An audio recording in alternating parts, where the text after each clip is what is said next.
জীবনে তো মাটির পাহাড় বহু দেখেছেন। আজকে চলুন আমার সাথে নতুন একটি পাহাড় দেখতে।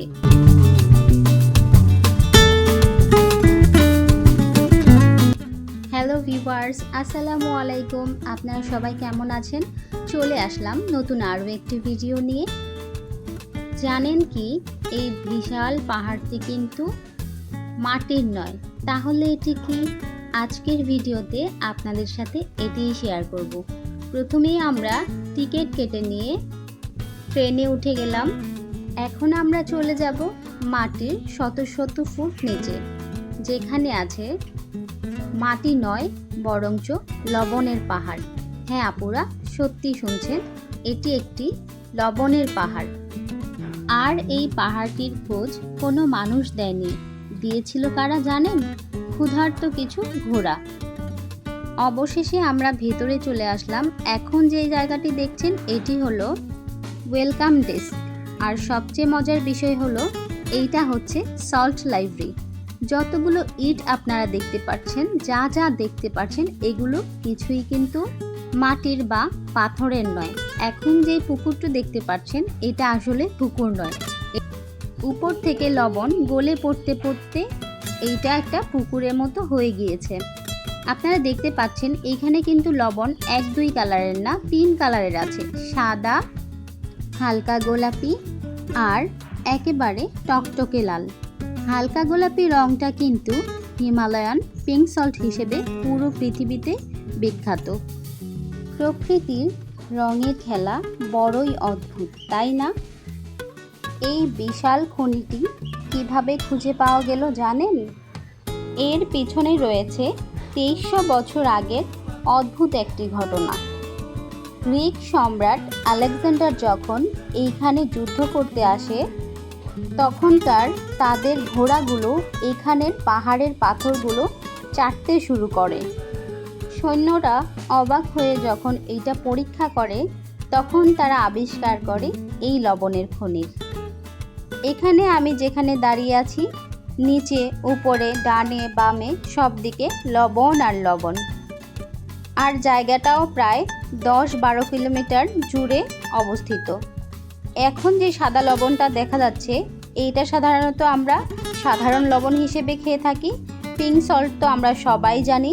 আর বাকি যে লবণটা হয় লাল লবণ, সেটা দিয়ে নাকি সাবান তৈরির ক্ষেত্রে ব্যবহার করা হয়ে থাকে। এখানকার আশেপাশের যে তাপমাত্রা, তা সাধারণত 18 ডিগ্রি থেকে 20 ডিগ্রি সেলসিয়াস পর্যন্ত হয়ে থাকে। আমি যত দেখছিলাম ততই অবাক হচ্ছিলাম, কেননা আমাদের বাংলাদেশে সমুদ্রের পাড়ে লবণ চাষ করা হয়, কিন্তু লবণের যে পাহাড়ও হয় সেটা আমার কখনো জানা ছিল না। আর পাহাড়ের নিচে এত সুন্দর মসজিদ, মাশাআল্লাহ, আলহামদুলিল্লাহ, এত সুন্দর দৃশ্য আল্লাহ আমাকে দেখিয়েছেন। আর এই লবণগুলো কিন্তু ইটের মতো শক্ত হয়ে আছে, গলে পড়ার কোনো সম্ভাবনা নেই, যেহেতু এখানকার তাপমাত্রা 18 থেকে 20 ডিগ্রি সেলসিয়াসের মধ্যে। এখন আপনারা যে জায়গাটি দেখতে পাচ্ছেন, এইটা হচ্ছে একটা অ্যাকুয়ারিয়ামের মতো। আর একটু সামনে গেলেই এই যে সাদা সাদা লবণগুলো দেখা যাচ্ছে, এগুলোই মূলত গলে গলে পড়ে।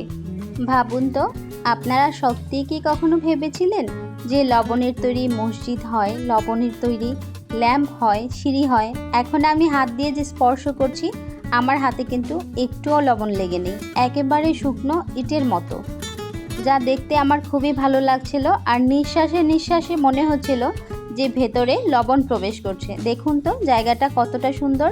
আমি বলেছিলাম না লাল লবণের কথা, দেখুন এখানে স্পষ্ট লাল লবণটা কিন্তু দেখা যাচ্ছে। এর পাশেই কিন্তু আছে সাদা লবণ আর হিমালয়ান পিঙ্ক সল্ট। দেখতে আমার খুব ভালোই লাগছিল। এই লবণটা কয়েকদিনের মধ্যে নাকি গলে গলে পড়েছে। আমাদের সাথে যে ট্রেনার ছিল, তারা এটার ইতিহাস সম্পর্কে আমাদেরকে বলছিল। এই জায়গাটা মোটামুটি 10 থেকে 12 কিলোমিটার এলাকা জুড়ে, তবে পর্যটকদের জন্য 2-3 কিলোমিটার জায়গা রেখেছে, বাকিটা খনন কাজ চলছে। এখন আমরা চলে যাব লবণের আরও একটি পুকুরে, যেখানে লবণগুলো দেখতে একেবারে গ্রিন কালারের পানি মনে হচ্ছিল। আর মজার ব্যাপার হলো, এই পানিতে কেউ পড়ে গেলে নাকি ডুবে যাবে না, ট্রেনার আমাদেরকে এরকমটাই বলেছিল, কারো যদি শ্বাসকষ্ট বা চুলকানির সমস্যা থাকে তবে এই পানিতে গোসল করলে নাকি সেটা চিরদিনের মতো শেষ হয়ে যাবে। দেখুন কতটা বড়, দেখেই অন্যরকম লাগছিল, অন্যরকম এক অনুভূতি, অন্যরকম এক জায়গা যা আমাদের সচরাচর আশেপাশে দেখা যায় না। এটা কোনো সাধারণ পাহাড় নয়, মাটির নিচে লুকানো এক লবণের রাজ্য। এই সাইডটাতে আমাদের প্রবেশ করতে দিচ্ছিল না, কারণ এই সাইড দিয়ে পর্যটকদের জন্য আরও খনন কাজ চলছিল। যেহেতু এরিয়াটা প্রায় 10-12 কিলোমিটারের মতো মাত্র খনন করা হয়েছে, 2 থেকে 3 কিলোমিটার আরও অনেক কাজ বাকি রয়েছে। এখানে আসার পরে কিছুক্ষণ আপনার কিন্তু শ্বাস নিতে একটু কষ্ট হতে পারে, তবে এখানে অক্সিজেন পুরোপুরি পাওয়া যায়। এখন আমরা যে মেশিনটি দেখতে পাচ্ছি এইটা কিন্তু লবণ কাটার একটা মেশিন। এটা দিয়ে মূলত লবণগুলো কেটে কেটে এইরকম সুন্দর একটি জায়গা তৈরি করা হয়। আর এই জায়গাটাতে আছে পুরো লবণের ইতিহাস, কিভাবে হয়েছিল, কত সালে, কোন লবণ দিয়ে কি করা হয়। চলুন আরও একটি লবণের পুকুর দেখে নেই।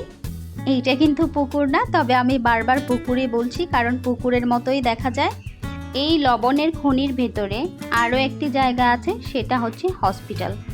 এই হসপিটালে যাদের শ্বাসকষ্টের সমস্যা সহ বিভিন্ন ধরনের সমস্যা আছে তাদের নাকি থেরাপি দেওয়া হয়।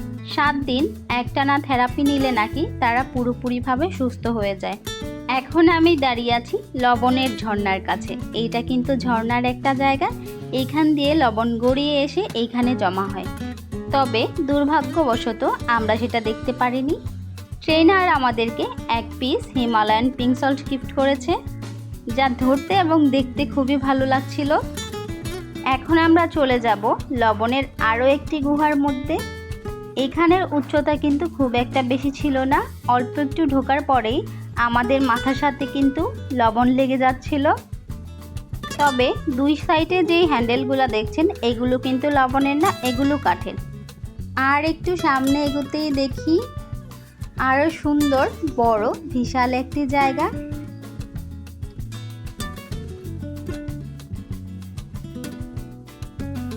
এখন আমরা চলে যাব আরও একটি লবণের গুহায়। এই গুহাটার সামনে সম্ভবত একটা পুকুরের মতোও আছে, তবে এইটার সুন্দর একটা দিক হলো এপার থেকে ওপার যাওয়ার জন্য খুব সুন্দর একটা কাঠের ব্রিজ আছে, তবে ব্রিজটা আমাদেরকে উঠতে দেয়নি, কিছু টেকনিক্যাল সমস্যার কারণে সেখানে ওঠা আপাতত নিষেধ ছিল, এই জন্য আর আমরা উঠিনি। আর এখন আমরা চলে আসলাম লবণের একটি শপে।